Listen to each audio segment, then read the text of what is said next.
একটা জিনিস আমি আপনাদেরকে বলে রাখি, যে সারা দুনিয়ার মানুষ যদি চায় যে আপনি সফল হবেন, আর আল্লাহ তাআলা যায় যদি আপনি মানে সফল হবেন না, তাহলে এখানে আর কোনো কিছু করার নাই ভাই।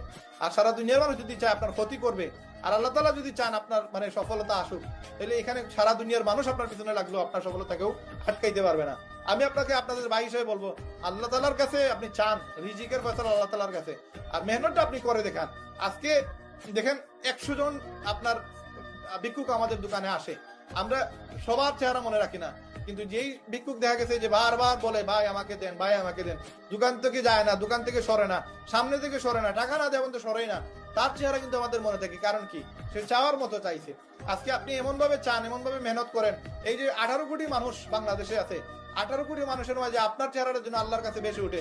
এই লোকটা মেহনত করতেছে তার পরিবারের জন্য, তার জন্য, তার স্বপ্ন পূরণের জন্য, এই লোকটার স্বপ্নটার জন্য মানে আল্লাহ তাআলা কবুল করে নেন। এই মেহনতের দ্বারা আল্লাহ তাআলার চেহারার মানে আপনার চেহারাটা যেন আল্লাহ তাআলার কাছে চলে যায়। মেহনত ছাড়া ভাই আপনি ঘুমাবেন 12টা পর্যন্ত, 14 ঘন্টা ঘুমাবেন, 12 ঘন্টা ঘুমাবেন, আর আল্লাহ তাআলার মানে আল্লাহ তাআলা আপনার কথা মানে চিন্তা করবে যে এই লোকটা সফল করে দেই, এটা পসিবল না।